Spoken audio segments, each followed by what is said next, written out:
Alright, hey there guys, what's up?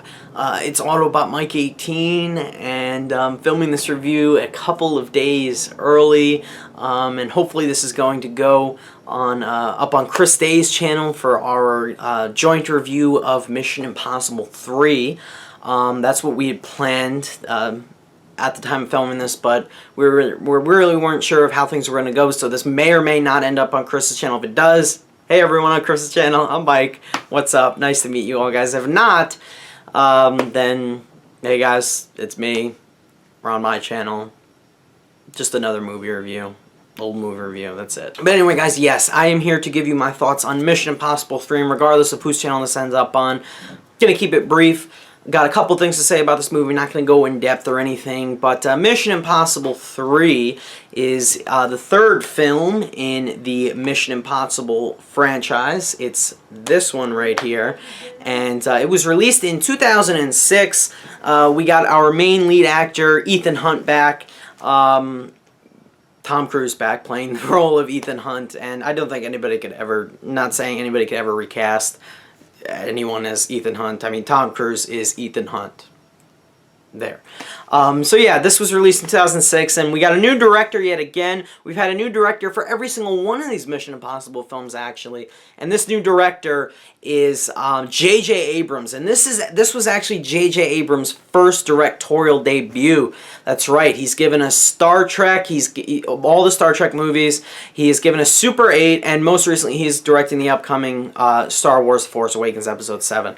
So this is his directorial debut. So I naturally was excited for Mission Impossible 3 going into it. Again, in case you guys didn't watch my reviews for 1 and 2, I feel that 1 is pretty awesome and 2 was pretty good. Probably a little not quite as good as 1, but both films are really entertaining spy thrillers, and I thought the only place that Mission Impossible 3 could really go is up, and I think that they really did go up with Mission Impossible 3. As Mission Impossible 3, I'm assuming is set a few years after Mission Impossible 2, and this time we get to look at Ethan Hunt as he is like sort of nearly retired from the IMF field. Actually, he's like not actually going on missions anymore, more so or less. He's like really undercover most of the time, and he's training new recruits here or there. And when we first open on Ethan in the movie and we see what he's going through and see where he currently is as a character, I think a lot of us were really shocked to see that this is the Ethan Hunt we get to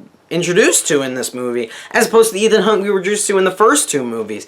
However, about 10 minutes in the movie, we see exactly why Ethan has sort of retired from his days in the field, and it is because he is trying to settle down, possibly get a wife, or, you know, marry his girlfriend, who later becomes his fiancée in the movie, Julia, and she's played by Michelle Monaghan in this movie. That's right, guys. Him and Thandie Newton were so close in that movie, she turned into Michelle Monaghan for this one.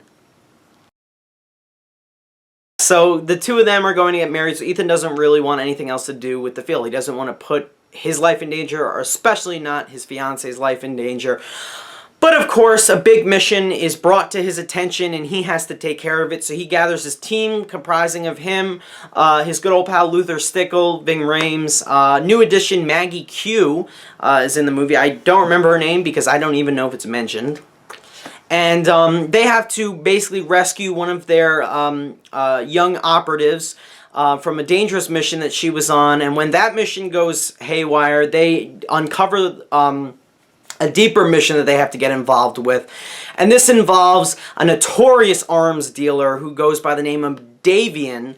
And in this movie, he is played by, unfortunately, the very late Phillip Seymour-Hoffman. And this guy is ruthless. He's after this MacGuffin known as the Rabbit's Foot, and it's up to Ethan and his team to stop him before it ruins Ethan and possibly his new wife's life. Yes, that is the basic premise behind Mission Impossible 3. And again, I was actually, you know, impressed with the second film, and I, again, was hoping that this was going to be a tad bit better, if not the best film in the series so far. And before, I'm going to be honest with you, I watched Ghost Protocol already. By the time I'm filming this review, I had to watch it because I got to get these reviews up. But Mission Impossible 3, before I watched Ghost Protocol, was the best film in the Mission Impossible series to date, before Ghost Protocol was released. I really liked Mission Impossible 3. I know it's gotten some hate. I know it doesn't have the best love. It's got like a 70 on Rotten Tomatoes or something, which is a decent score. But I feel that this movie could have gotten way more love than it should have, because this is, in my opinion, if we're going to compare this series to that great series over there, the Indiana Jones, this, in my opinion, is the last crusade of the Mission Impossible series, in that the first two films were really good, okay? Not saying that Raiders and Temple are of the same quality of the first two Mission Impossible movies. Those three movies in that Indiana Jones trilogy are untouchable. But in regards to the Mission Impossible series, this was my favorite Mission Impossible before I saw Ghost Protocol, of course. And that's how I feel with the Indiana Jones movies. I loved Raiders, I loved Temple, but Last Crusade is just my favorite of them all. And that's what I got to give to Mission Impossible 3. Because, yeah, with Mission Impossible 1, we were that espionage thriller that everybody loved, and you know, could have had more action here or there, but it was really thrilling and intense. Mission Impossible 2, we get those thrilling, intense moments, not enough of them, not many as iconic moments as we could have had, but the action definitely upped the ante, and that's what made Mission Impossible 2 a great film. What makes Mission Impossible 3 a good movie, and the best of the series so far, is because of how high octane and how fast paced this movie is, how relentless the action is, and what our characters specifically have to go through in this movie. That's why I love Mission Impossible 3 the most out of the first two movies. Because once we open on this movie, and once we get into the first mission that these characters have to go on, blah, blah, blah, they get one break. Okay, right after their first mission. Then they have to go after Phillip Seymour-Hoffman in the movie. Once that moment starts in the movie, these characters never get a chance to breathe.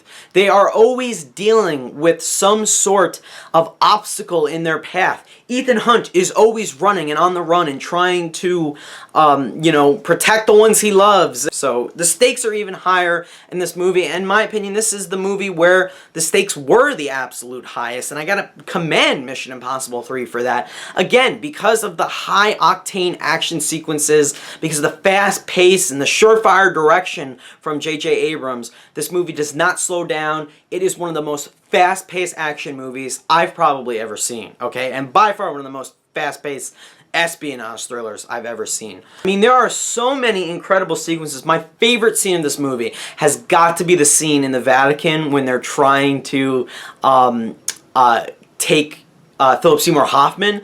I love that scene so much when they're in the bathroom. Oh my god, the tension is so there. This movie definitely brought back those thrills that we love so much with the first Mission Impossible. And they brought them back with this movie, and just really, I don't know, like, it brought us back to those roots. Because the second one had its tension-riddled moments. It had some surprises in there.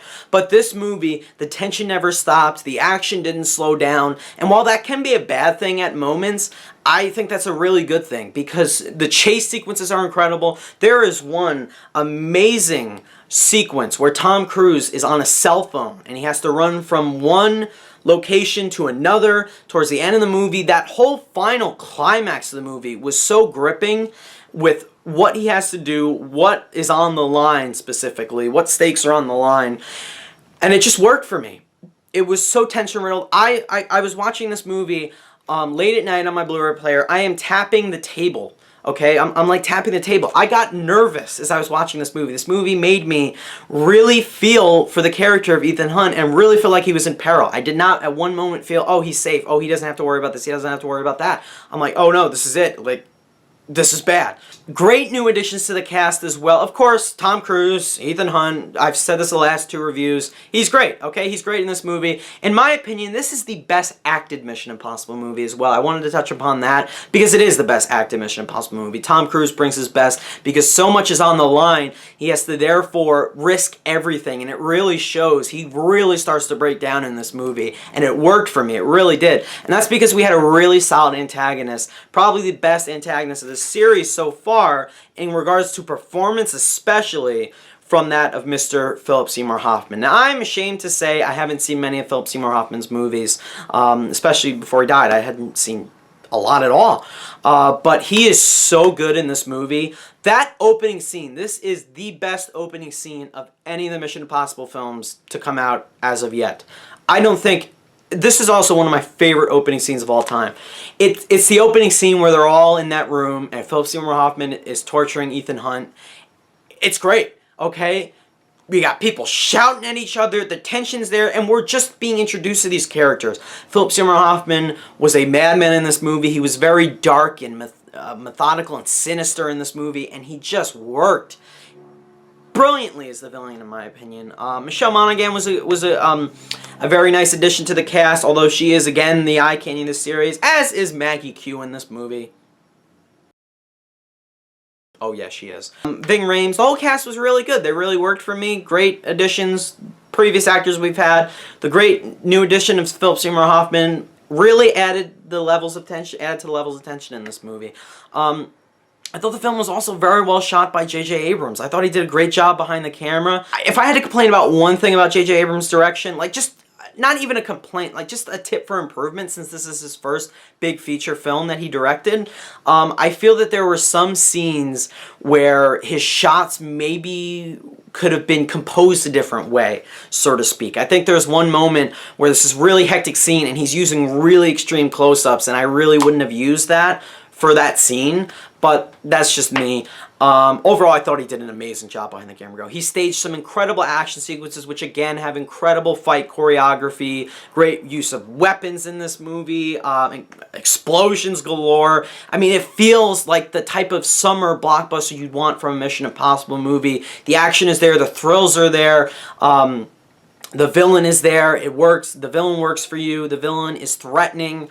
Ethan Hunt has everything on the line in this movie. The stakes are high. The suspense is there. This is one of the most fast-paced action movies I've probably ever seen. Nothing slows down in this movie. Everything is just going by so fast, and it's so hectic and in your face, and that's one of the best things going for Mission Impossible 3. If I had to complain about one thing, this, again, it's my favorite, as I said, so far.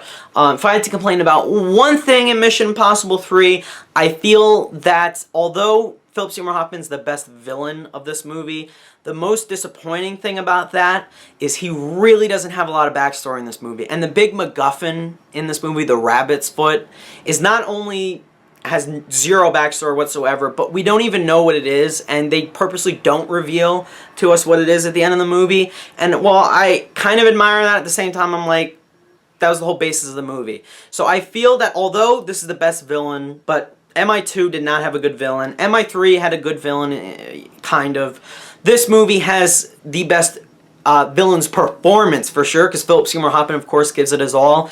However, the character himself needed a lot more screen time and a lot more backstory, in my opinion, for us to actually care about that said character. But that's one of the only problems I have. You can argue there's just too much of a good thing in regards to the action going on, but it worked for me. I was always on the edge of my seat, and it paid off. This is a really fun and entertaining installment in the Mission Impossible series. I am going to go a solid grade of a 9.25 out of 10, or an A-, my highest rated film in the series. I really enjoyed Mission Impossible 3. There you have it, guys. It was the best one so far, in my opinion. So, guys, if you've seen Mission Impossible 3, let me know what you guys thought of it down below in the comments.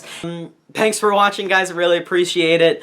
And stay tuned for our review. Not sure if Chris is going to be doing it with me. I think he will be, but if he is, we'll both be doing a review of Mission Impossible Ghost Protocol, which will for sure be on my channel right before Rogue Nation comes out. Rogue Nation comes out within less than a week by the time this video goes up, so we're getting there. We're right under the wire, but we're getting there. So thank you guys so much for watching, and see you later.